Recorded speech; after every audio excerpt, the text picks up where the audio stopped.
Come see the difference. Defended our nation.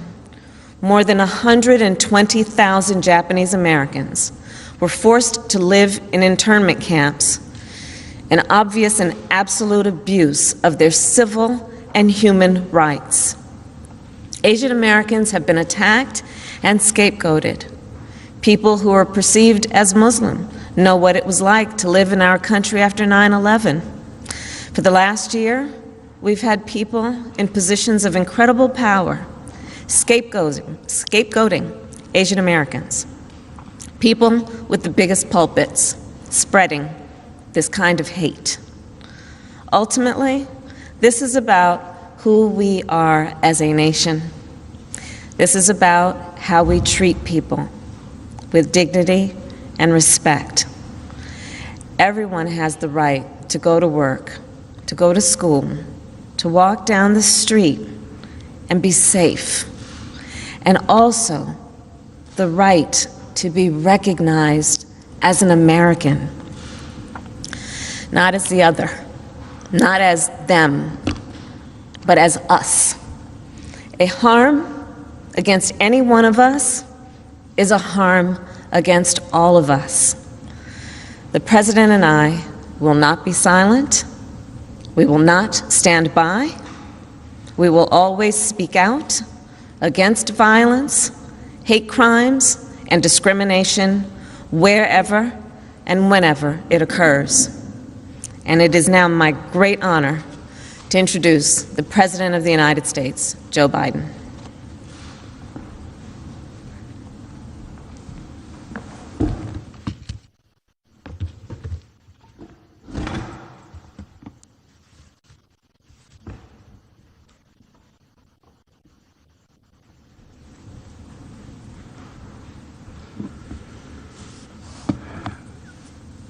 Thank you and good afternoon.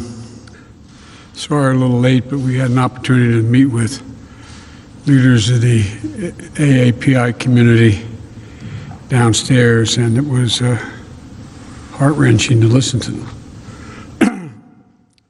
As many of you know, we originally planned to hold a car rally to thank our supporters. But given the recent days, events of the recent days, we didn't feel it was appropriate. So we canceled that rally. But we want our supporters to know we'll come back and hold that rally another trip. But today, we want to speak about something else. I said from the beginning of my campaign for president that we needed to come together, that we needed to unite as one people, one nation, one America. I said in my kickoff speech in Philadelphia, I said that very same thing when I spoke at Gettysburg. I said that in my inaugural address. And I believe with every fiber on my being, there are simply some core values and beliefs that should bring us together as Americans. One of them is standing together against hate, against racism, the ugly poison that has long haunted and plagued our nation. The Vice President and I, as I said, met a little bit earlier, just before this, with leaders from the Asian American community here in Georgia. We talked about Tuesday's mass shooting, about another example of public health crisis of gun violence in this country. 8 people killed, 7 women, 6 were of Asian descent. All fellow Americans, each one of them we mourn. Their families are left with broken hearts and unanswered questions. And the investigation is ongoing, and the Vice President and I are being regularly updated by the Attorney General and the Director of the FBI, working closely with Governor Kemp and Mayor Bottoms and local officials. But whatever the motivation, we know this. Too many Asian Americans have been walking up and down the streets and worrying, waking up each morning the past year feeling their safety and the safety of their loved ones are at stake. They've been attacked, blamed, scapegoated, and harassed. They've been verbally assaulted, physically assaulted, killed. Documented incidents of hate against Asian Americans have seen a skyrocketing spike over the last year, let alone the ones that happened and never get reported. It's been a year of living in fear for their lives, just to walk down the street. Grandparents are afraid to leave their homes. Small business owners targeted and gunned down. Attacks on some of the most vulnerable people in our nation, the elderly, low-wage workers, and women. In fact, Asian American women suffer twice as many incidents of harassment and violence as Asian American men. We're learning again what we've always known. Words have consequences. It's the coronavirus, full stop.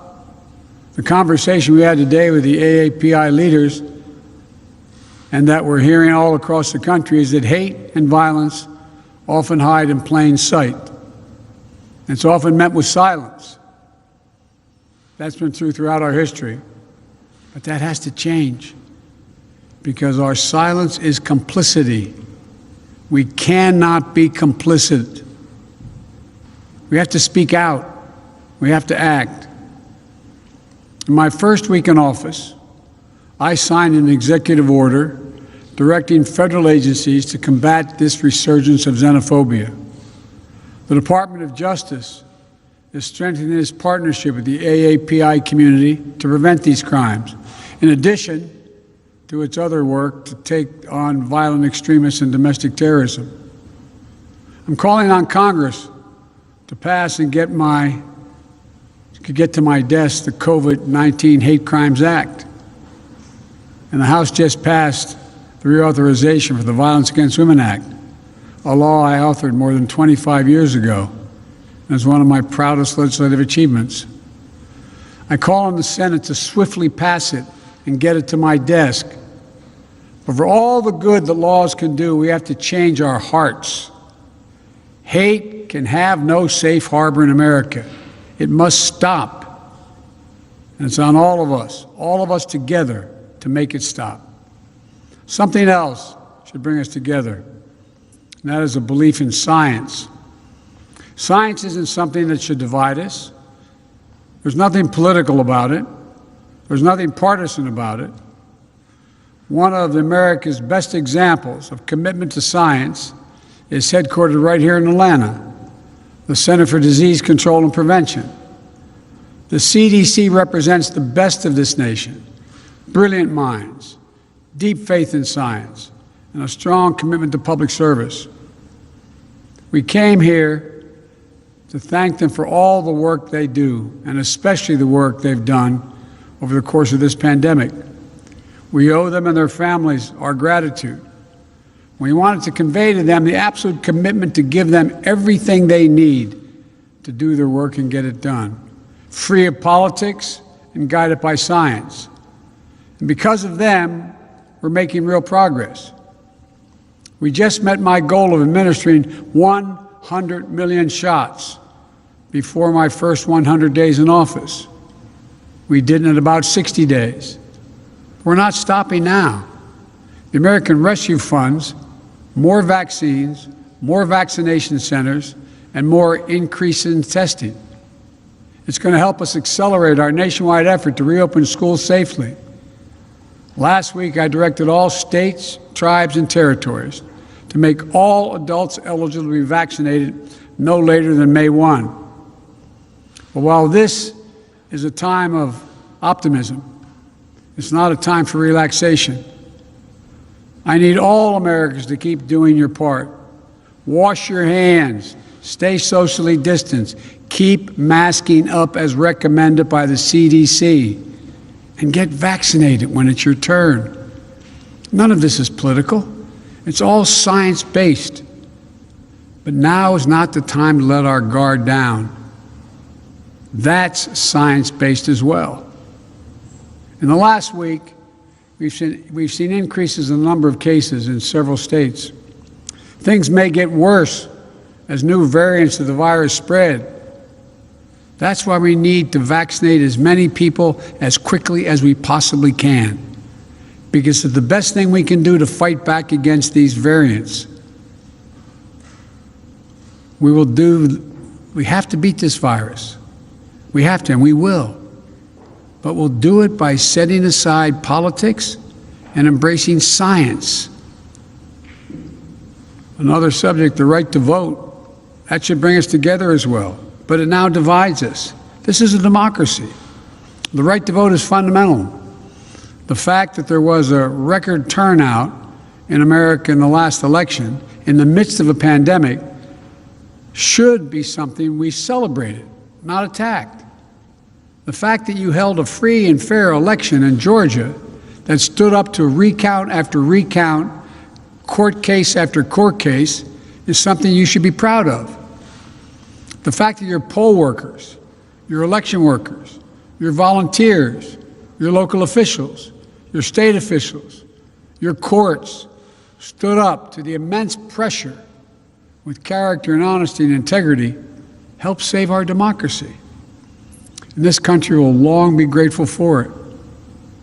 But as this state, home to Martin Luther King and John Lewis, knows better than most, the battle for the right to vote is never, ever over. And it's not over here in this state of Georgia. So we're in a fight again.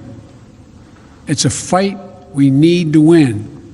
Because if anyone ever doubted that voting matters, Georgia just proved it did.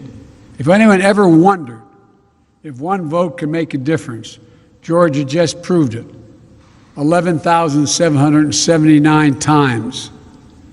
And if anyone ever wondered if voting can change a country, Georgia just proved it can. Because when you elected 2 new United States senators, you made it possible to pass the American Rescue Plan.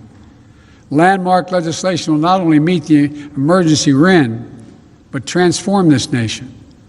Starting with this, for those folks who either already have or will soon have $1,400 in their pockets, you can thank Senators Warnock and Ossoff. But for their votes, it would not have happened. What does that mean? It means 85% of the households in America will get that money. Here in Georgia, it means 88% of all adults and 88% of the children in this state will get that $1,400 as well. Just add it up.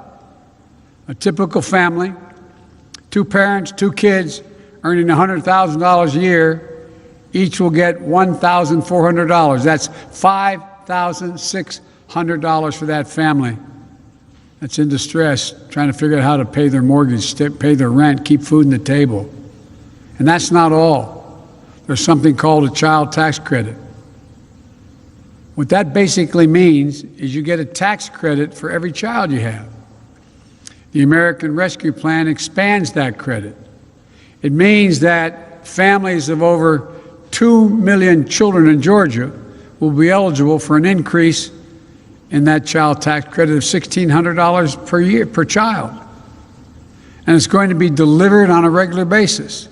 So starting this summer, families with young kids will get $300 a month per child.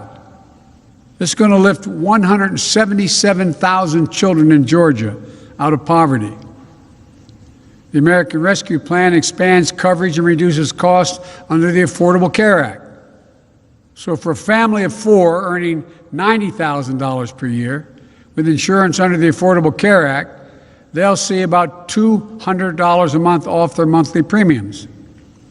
And for Georgia schools, the American Rescue Plan provides around $4 billion for Georgia's school children from grades K through 12 to help them reopen safely. And here's one of the biggest things for Georgia. Because of the American Rescue Plan, Georgia is now eligible for about $2 billion to expand Medicaid. What does that mean?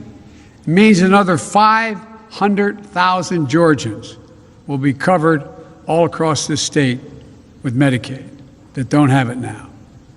For your state and local governments, this is what it does. State government will get around $5 billion to make up for lost revenue. Local governments will get around $3.5 billion. That's going to make it possible to keep a lot of police officers, firefighters, teachers, and other first responders on the job. And here's one final thing the American Rescue Plan does. For the first time in a long time, it puts working families, the middle class, people who built this country first, not last.